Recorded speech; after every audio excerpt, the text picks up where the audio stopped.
Desigualdad y bienestar. Desigualdad y desarrollo económico. Es obvio que la pobreza disminuye el bienestar económico. Pero, ¿qué sucede con la desigualdad? Vimos que la desigualdad entre los pobres es importante para entender la severidad de la pobreza y el impacto de los shocks económicos. Pero, ¿qué sucede con la desigualdad en general? Hay tres formas de responder esta pregunta: la eficiencia económica, la estabilidad social y la justicia. Lo que vamos a responder específicamente es por qué es importante disminuir la desigualdad para el desarrollo económico. Eficiencia económica. ¿Qué es la eficiencia económica? Se refiere a una asignación de recursos que maximice la producción de bienes y servicios y el bienestar de los consumidores. La desigualdad extrema produce ineficiencia económica. Ilustraremos por qué con varios ejemplos de la literatura empírica. Dado un ingreso promedio, mientras mayor sea la desigualdad, una menor parte de la población podrá calificar para pedir un crédito debido a la falta de colateral.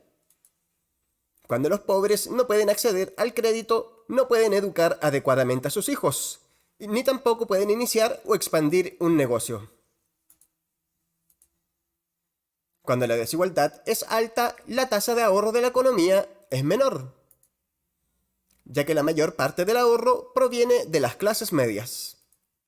Los ricos ahorran un monto mayor en términos absolutos, pero menor en porcentaje de su ingreso, ya que consumen bienes y servicios más caros. Por otro lado, los ricos de países en desarrollo suelen invertir sus ahorros fuera del país, en mercados más seguros, lo que no aumenta o mejora los factores productivos de su país de origen. La desigualdad puede producir una asignación ineficiente de activos. Se enfatiza excesivamente la educación superior en desmedro de una educación primaria de calidad. Esto no solo es ineficiente, sino que genera más desigualdad. Por otro lado, la desigualdad en la propiedad de la tierra también es ineficiente. La tierra se divide en enormes latifundios y en pequeñas plantaciones familiares, mientras que las granjas de tamaño mediano suelen ser las más eficientes.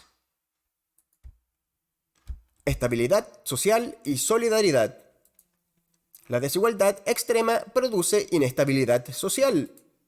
La desigualdad aumenta el poder político de los ricos, que lo usan para la búsqueda de renta, que vienen acompañadas de pérdidas de eficiencia en forma de recursos destinados a actividades no productivas, como el lobby, las donaciones, sobornos y amiguismo.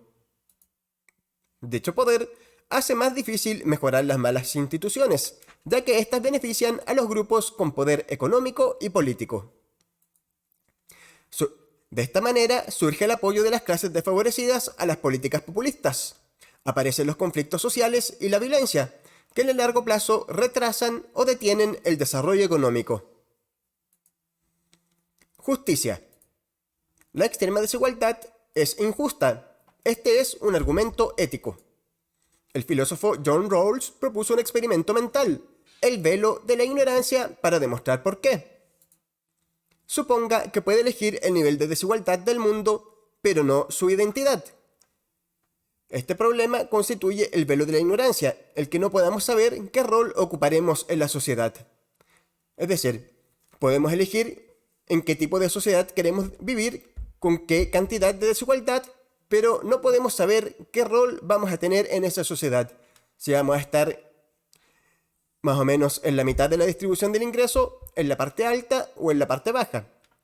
Entonces, por ejemplo, podríamos pensar que con igual probabilidad podemos ser una persona favorecida como Bill Gates o una persona en la extrema pobreza en una zona rural de Etiopía. Podríamos ser un deportista de élite en Estados Unidos o una persona discapacitada físicamente en Bolivia. Podríamos ser un famoso economista alemán o una mujer vulnerada en Afganistán. Todos estos son ejemplos de una sociedad con desigualdad extrema, donde algunos son favorecidos y otros no lo son.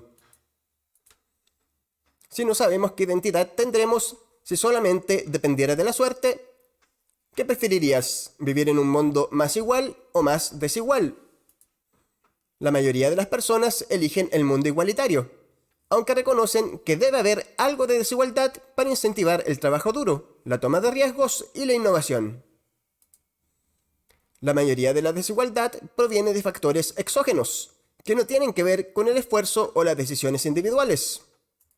Por ejemplo, factores como dónde nacimos, quiénes son nuestros padres, qué cualidades físicas tenemos, qué es lo que valora la sociedad en la que nacimos, la suerte durante la vida, etc. Desarrollo dualista y la curva de Lorenz. A continuación, usaremos la curva de Lorenz para analizar la evolución de la desigualdad en 3 casos específicos de desarrollo dualista. Antes de hacer el análisis, tenemos que recordar en qué consiste el modelo de 2 sectores de Lewis. Básicamente, se trata de un modelo de cambio estructural, donde la economía se divide en 2 sectores, el sector agrícola tradicional y el sector industrial moderno. Ocurre que existe un excedente de trabajadores en el sector agrícola, que es transferido paulatinamente al sector industrial, permitiendo el crecimiento de este sector y el crecimiento económico sostenido. Vamos a estudiar 3 casos de desarrollo. 1. La expansión del sector moderno, donde el sector moderno crece mientras que los salarios se mantienen constantes en ambos sectores. Ejemplos de este tipo de desarrollo se dieron en China, Corea del Sur y Taiwán. 2. Enriquecimiento del sector moderno. En esta modalidad de desarrollo, el sector moderno crece, mientras que los salarios se mantienen constantes en el sector tradicional. Por ejemplo, esto ocurrió en Latinoamérica y África. 3. Enriquecimiento del sector tradicional. En este modo de desarrollo, el sector tradicional crece, pero el sector moderno no se desarrolla. Ejemplos: economías de muy bajos ingresos enfocadas en reducir la pobreza absoluta, como Sri Lanka y partes de la India. Ahora analizaremos gráficamente estos 3 casos. Partiremos con el enriquecimiento del sector tradicional. Cuando esto ocurre, el crecimiento se traduce en mayores ingresos, en una distribución más igualitaria y menos pobreza. La curva de Lorenz de esta manera se mueve uniformemente hacia arriba, hacia una sociedad menos desigual. Enriquecimiento del sector moderno.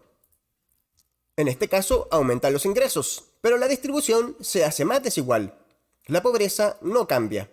La curva de Lorenz se mueve uniformemente hacia abajo.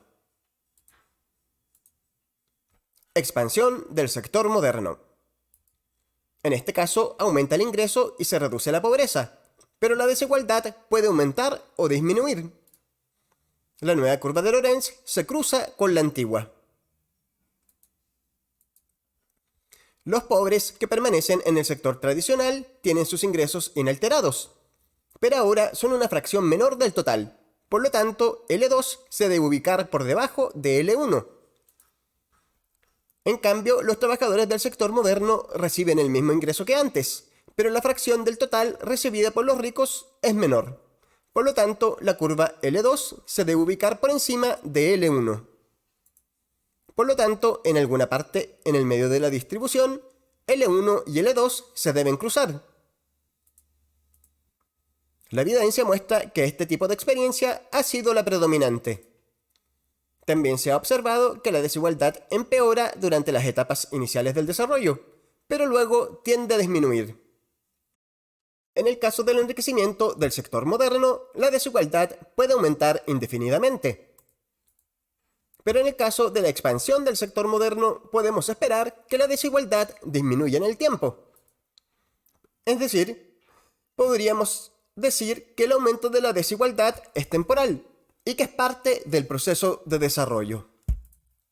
Es decir, la desigualdad no sería intrínsecamente mala. Entonces, ¿debería preocuparnos?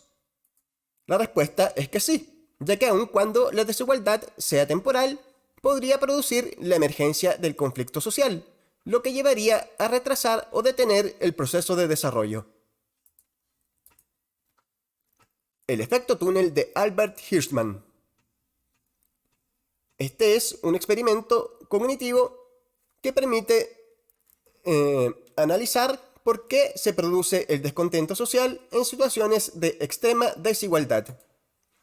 Imagine que está detenido en un taco dentro de un túnel.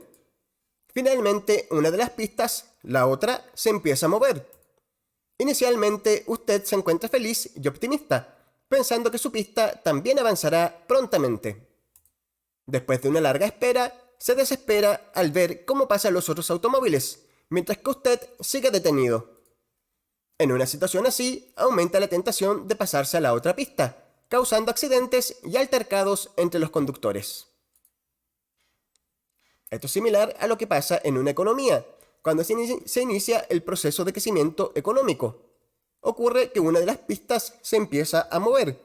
Generalmente, algunos grupos son beneficiados mientras que otros no. Pero inicialmente todos los grupos se encuentran optimistas, pensando que tarde o temprano también serán beneficiados por el crecimiento económico. Sin embargo, pueden pasar los años y las décadas y las personas empiezan a desesperar al ver cómo ciertos grupos de la población se enriquecen cada vez más y disfrutan de mayores niveles de bienestar para sus familias, mientras que ellos siguen sin experimentar grandes progresos, siguen siendo igual de pobres que antes.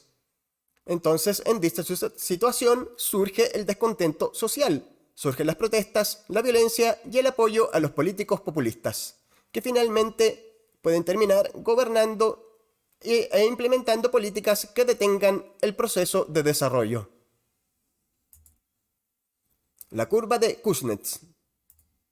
La U invertida de Kuznets muestra la relación entre desigualdad, por ejemplo, el coeficiente de Gini, y el ingreso per cápita. En el eje X se muestra el ingreso per cápita y en el eje Y se muestra el coeficiente de Gini. Y se observa que a medida que aumenta el ingreso per cápita, aumenta la desigualdad, pero luego de un punto disminuye. Hay muchas explicaciones de por qué aumenta la desigualdad en las etapas iniciales de desarrollo, como la que acabamos de ver. Y de hecho existen ejemplos específicos de países que han mostrado este patrón, como Taiwán, Corea del Sur y Costa Rica. Los datos empíricos muestran que de hecho existe una relación como la descrita por Kuznets. La desigualdad tiende a aumentar y luego disminuye.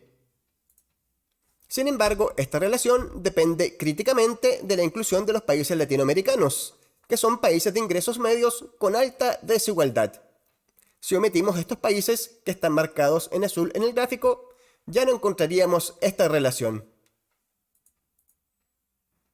También se observa que entre los países pobres se observan economías con alta y baja desigualdad. No hay una relación clara entre ingreso y desigualdad. Los países ricos tienden a tener una menor desigualdad, sin embargo, ha aumentado en años recientes. Por otro lado, cuando se analizan subgrupos de países, por ejemplo los países asiáticos, donde hay economías pobres de ingresos medios y ricas, no se encuentra esta relación. Por lo tanto, podemos decir que la relación no es robusta, o que en este caso la teoría no está respaldada empíricamente. La curva de Kuznets muestra una relación débil y difícil de explicar. Por eso es importante entender las variables y mecanismos que originan los patrones estadísticos en los datos. Es decir, las observaciones empíricas deben ser explicadas teóricamente para evitar encontrar correlaciones espurias. Y lo mismo debe ocurrir en sentido inverso. Para validar una teoría debemos encontrar que sus implicancias ocurren efectivamente al analizar los datos empíricos. Crecimiento y desigualdad.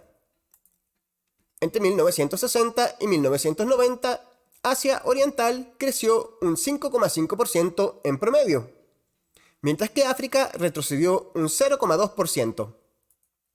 En ambas regiones, el coeficiente de Gini permaneció constante. Es decir, esto sugiere que no es necesario que aumente la desigualdad para que ocurra el crecimiento. Este es otro caso empírico que muestra que las predicciones de la curva de Kuznets no necesariamente ocurren. Por otro lado, se vuelve a enfatizar que no es el crecimiento económico per se lo importante para el desarrollo, sino el carácter del desarrollo económico. ¿Qué entendemos por carácter del desarrollo económico?